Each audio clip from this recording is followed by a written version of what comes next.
Лидерот на СДСМ Венко Филипче бара гаранции од Бугарија дека нема да има повеќе барања во делот на идентитетот и јазикот.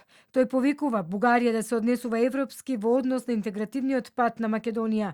Според него, бугарите треба да направат на вистина еден чекор за еден нивни сосед кој што има аспирации да стане земја членка во Европската Унија. Бугарите треба да направат на вистина еден чекор кога еден нивни сосед, кој што има аспирации, да стане земја членка во Европска Унија. Да се однесуваат по-европски. Ако ние стравуваме дека утре може да има некаква блокада, на непринципиелна основа, на основа на јазикот, идентитетот и така натаму, нека покажат европско однесување и нека кажат дека нема да го има тоа. Нека кажат, ние сакаме нашите соседи да се во Европа, еве ќе ви дајаме подршка.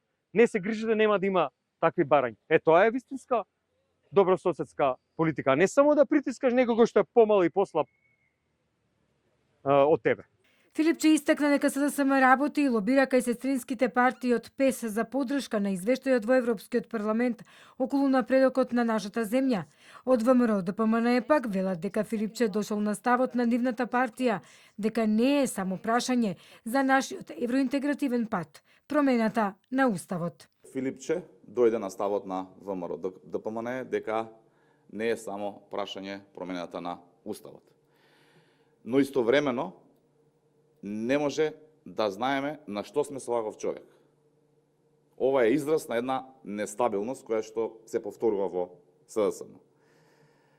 Второ, ние не знаеме ни што е причината за ова негово однесување и дали ова негова изјава ќе еволуира во изјава како она додека дишам мојата македонска жица, никој нема да ја допре, пошто ќе следи едно ново велепредавство на македонските национални интереси, слично со она што се случи со неговиот ментор, со кого тој е вака секој ден.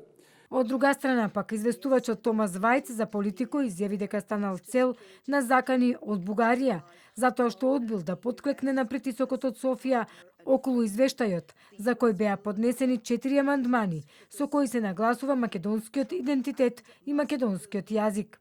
За мене е стандардна практика да се среќавам со представници од земјата кандидат за која се пишува извештајот, а не политичари од соседите.